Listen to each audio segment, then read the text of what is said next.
Insperity presents the Small Business Advocate Show with Jim Blasingame, brought to you by FedEx, CareerBuilder.com, and Palo Alto Software. This is a copyrighted production of Small Business Network, Inc., all rights reserved.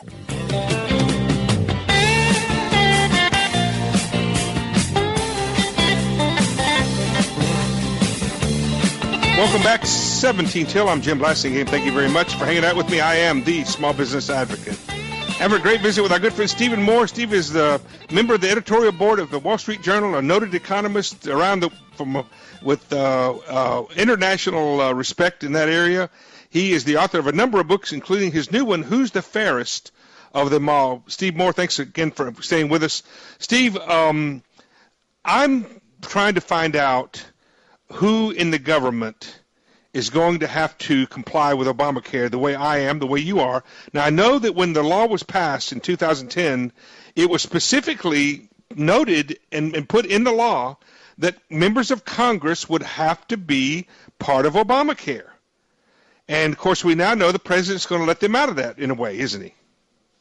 Well, this has caused quite a controversy in this town because, you know, I remember when I worked for Newt Gingrich in Dick Armey back in 1994, 95, remember the first thing the Contract of America did was it required Congress, remember this, Jim? Yep. It required Congress to live by the laws that they impose on the rest of us. You know, that seems so common. Novel, what a novel idea, right?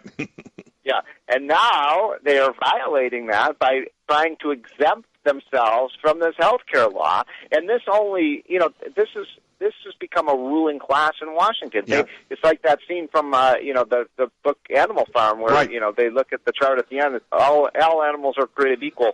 Some are more equal than others. Exactly. Well, Congress thinks they're more equal than we are. And so they have exempted themselves and their 10,000 staffers, because there's right. 10,000 people who work on Capitol Hill, from this law. And I tell you, this has made people hopping mad. Yeah, and so basically what it means is they, even if they still have to comply with Obamacare, they're going to continue to get a 75% health care expense subsidy. That's right. And well, here's the point: that the members of Congress and the people who work on Capitol Hill, they have a wonderful health care plan. I mean, right. They've got a health care plan that any of us would love to have. It's right. very generous. Are they going to keep that? Are they going to keep that? Are they going to have to go to the exchanges and get subsidies up? No, they will get to keep that, and that's very expensive. You know, and that means they have a range of choices, and it's something that the rest of us don't have, and certainly won't have under Obamacare. Right. So, this is, what about? By the way, not only that, but you've got now a lot of the federal employee unions, right. like the IRS right. employee union, and the irony of who don't want to be part of Obamacare, and the irony of that, of course, Jim, is that's the agency that's exactly. supposed to be in charge of enforcing the law. Exactly. Well, what about like HSS and the Department of Education? Are those government employees going to be part of Obamacare?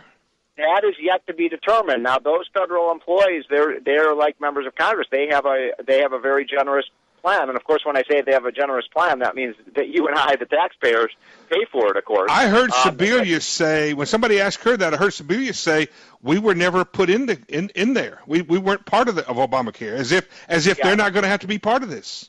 Well, Congress is trying to sort that out now. I mean, right. The problem is you have a 2,000-page bill, Jim, that nobody read. Right. So when you ask a lot of them have never read the bill. So, and there's all sorts of murky language in that bill. Right. I mean, anytime Congress passes a 2,000-page bill, you know it's bad. Right. Right. You know there's stuff hidden in there that you discover later. What about the president? What about the White House staff? Are those people going to be subject to Obamacare? We're not. Again, they are covered under what's called the Federal Employee Health Benefit Program. Right. And so they won't come under all of the unless you're saying so. You're saying now the Congress was specifically put in, so they're going to have to be given a special exemption if they don't comply. That's but right. The other government employees, all the other government employees, somebody will have to decide: are they going in or not going in? And my bet is they're not going in because they've got a sweet deal already. They don't want to be in the plan. And that's one of the reasons I think Obamacare is going to be repealed. Is because now the big unions don't want to be a part of it. Even the Teamsters have said they like their Cadillac plans, don't they? Yes, they do, and then they understand. See, this is the problem. The people who run Washington, the unions, the government officials, and so on, they have a double standard. they want us to live by these laws, but they don't want to live under those laws themselves. Steve, when I polled my small business audience last week on my website, and I said, members of the government, like the IRS, don't want to be part of Obamacare. They want to keep their plan. 93% of my respondents said, we agree with them. We want to keep our plan too. That's right. But remember, the central promise of Obamacare, Jim, you remember this, when President Obama said, if you like the health plan you've got, you'll never lose it. It's turning out that that's not true because a lot of employers can't afford their health plans, and they're dumping people into these cheaper exchanges. And that means people are going to get worse health plans than they have now. So here's a war I see coming based on what you're saying, Steve. Out in the future sometime, in a month or not, for now, a year from now, the government is going to have to decide, Congress, I guess, the president is going to have to decide, do we want to tick off all the government employees by putting them into Obamacare, which 93% of them don't want, or are we going to tick off all the rest of America by excluding them? That's a war that's waiting to happen, isn't it?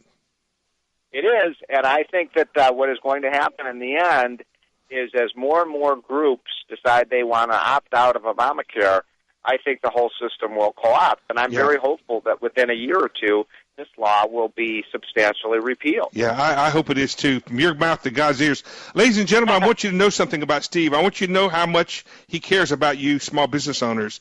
He's going to be on Fox News in about 10 minutes. And he carved out, even though he's racing to the studio, he's carved out some time for us because he knew that we want him to join us and talk to you, small business owners. Steve, on behalf of my audience, thank you for your time. Thank you, Jim. Have a great day. Okay, you too, buddy. Stephen Moore, ladies and gentlemen, with the Wall Street Journal. And I'm going to be back and wrap all this up in the next segment all by myself, just me and you. 10 till. I'm Jim Blasingame. Stay with me.